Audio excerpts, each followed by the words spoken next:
अस्सलाम वालेकुम। मेरा नाम डॉक्टर लीना बशीर है। मैं कंसल्टेंट गायनेकोलॉजिस्ट हूँ। आज इस टॉपिक पे हम डिस्कशन करेंगे, वो है हमल में मतली या उल्टियों का होना। हमल में मतली या उल्टी का होना बहुत कॉमन है और ये नॉर्मल फिनोमेना है। नॉर्मल इसलिए है क्योंकि हमारी बॉडी में कुछ हार्मोनल चेंजेस आ रही होती हैं जिसकी वजह से मतली और उल्टी जैसे अलामत जाहिर होने लग जाते हैं। देखा गया है कि हमल के 7 से 12 हफ्तों के दरमियान इस किस्म के अलामत ज्यादा आते हैं। उसकी वजह ये है कि हमारी बॉडी में एक हार्मोन रिलीज होता है जिसे हम कहते हैं एचसीजी, ह्यूमन कोरियोनिक गोनाडोट्रोपिन। उसका लेवल हमारी बॉडी में बढ़ जाता है जिसकी वजह से इस किस्म के अलामत जाहिर हैं। उल्टी या मतली का होना कॉमन है और नॉर्मल है, लेकिन इस मसले को फौरी तौर पे एड्रेस करना बहुत जरूरी है।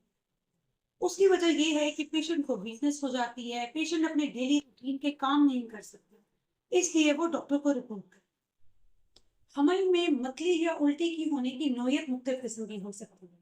कुछ पेशेंट्स को सिंपल मतली होती है और समटाइम वॉमिटिंग भी हो जाती है। ऐसे पेशेंट्स को हम ओपीडी बेसिस पे मैनेज करते हैं। पेशेंट को रीअश्योर किया जाता है, पेशेंट को काउंसिल किया जाता है कि ये एक नॉर्मल मैकेनिज्म है।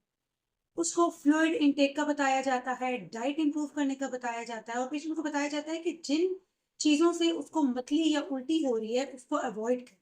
कुछ एंटीएमेटिक्स यानी कि उल्टियों के लिए कुछ मेडिसिन प्रिस्क्राइब कर दी जाती हैं। विटामिन दिए जाते हैं जिसमें vitamin B1 is very important. हमल में उल्टी की जो सिवियर फॉर्म है इसको हम कहते हैं हाइपर एमेसिस ग्रेविडेरम। अब हाइपर एमेसिस ग्रेविडेरम क्या है? हाइपर एमेसिस ग्रेविडेरम में पेशेंट को बहुत सिवियर वॉमिटिंग होती है। इतनी वॉमिटिंग होती है कि पेशेंट पानी या फ्लूइड्स भी टॉलरेट नहीं कर रहा, मतलब उसको पानी के बाद भी उल्टी शुरू हो जाती है। पेशेंट का वेट लॉस होना शुरू हो जाता है, इलेक्ट्रोलाइट इम्बैलेंस हो जाता है, न्यूट्रिशनल डेफिशिएंसीज हो जाती हैं। इसके अलावा बहुत सवेयर फॉर्म में पेशेंट का यूरिन आना कम हो जाता है या बंद हो जाता है और समटाइम्स बॉडी में खून जमने की ताकत भी बढ़ जाती है जिसको हम थ्रोम्बो एम्बोलिज्म बोलते हैं।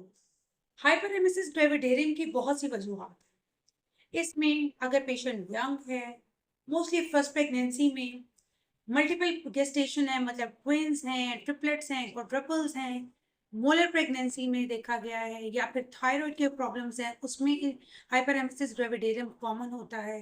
कुछ जेनेटिक फैक्टर्स भी होते हैं और साइकोलॉजिकल इश्यूज भी बहुत कॉमन है। हाइपरेमेसिस ग्रेविडेरियम का पेशेंट जब हमारे पास प्रेजेंट करता है तो उसकी मैनेजमेंट में सबसे इंपॉर्टेंट चीज होती है उसकी हिस्ट्री। हिस्ट्री में हम डिटेल्ड वॉमिटिंग की हिस्ट्री लेते हैं।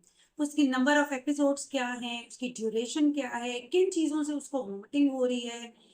वॉमिटिंग की टाइमिंग इंपॉर्टेंट होती है, कलर ऑफ वॉमिटस, पेशेंट ने कोई मेडिकेशन ली है या नहीं ली है, या अगर मेडिकेशन ली है तो उन मेडिकेशन से कोई रिलीफ हुआ है या नहीं हुआ। ये डिटेल हिस्ट्री लेनी होती है।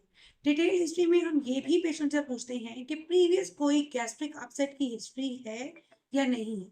पेशेंट का वेट चेक किया जाता है, पेशेंट की हिस्ट्री में पूछा जाता है कि वेट लॉस हुआ है या नहीं हुआ। अब आ जाते हैं एग्जामिनेशन पे। पेशेंट की एग्जामिनेशन में सबसे इंपॉर्टेंट चीज होती है general look of the patient. General look of the patient से ही आपको पेशेंट की कंडीशन का आइडिया हो जाएगा। पेशेंट के वाइटल्स ले लिए जाते हैं। Science of dehydration is very important. Patient टैकीकार्डिक है, हाइपोटेंसिव है, सनकन आइज है, डिक्रीज स्किन टर्गर है। अब आ जाते हैं इसकी ट्रीटमेंट में। ट्रीटमेंट में सबसे इंपॉर्टेंट चीज है पेशेंट की हॉस्पिटलाइजेशन।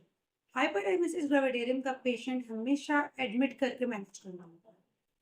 पेशेंट की हाइड्रेशन स्टेटस को असेस करना होता है, इलेक्ट्रोलाइट बैलेंस करनी होती हैं, कुछ एंटीएमेटिक्स देनी होती हैं जिससे पेशेंट की वोमिटिंग कंट्रोल हो जाए। समटाइम्स आपको स्टीरॉइड्स पे भी शिफ्ट करना पड़ता है पेशेंट को। विटामिन्स में thiamine supplements are very important. इस सारी मैनेजमेंट के साथ साथ हम पेशेंट का हाइड्रेशन स्टेटस को हम चेक रखते हैं और मॉनिटर करते हैं। हाइपरएमेसिस ग्रेविडेरियम की मैनेजमेंट में diet is very important. Patient को काउंसिल किया जाता है कि उसने डाइट किस तरह लेनी है। पेशेंट को बताया जाता है कि हर 2 से ढाई घंटे के बाद उसने एक स्मॉल मील लेनी है। पेशेंट को बताया जाता है कि 4 से 5 घंटे से ज्यादा वक्फा नहीं देना और हर ढाई घंटे के बाद थोड़ा थोड़ा कुछ खाना है। समटाइम पेशेंट को हमने कॉम्प्लिकेशंस को प्रिवेंट करने के लिए भी मेडिकेशन देनी होती है, जिसमें हमें थ्रोम्बोप्रोफाइलेक्सिस भी देना। मैं उम्मीद करती हूँ कि ये वीडियो भी आपके लिए बहुत हेल्पफुल साबित हुई होगी। प्लीज़ इस वीडियो को लाइक करें, सब्सक्राइब करें और अपने तमाम फैमिली फ्रेंड्स के साथ शेयर करें ताकि वो भी भरपूर तरीके से फ़ायदा उठा सकें।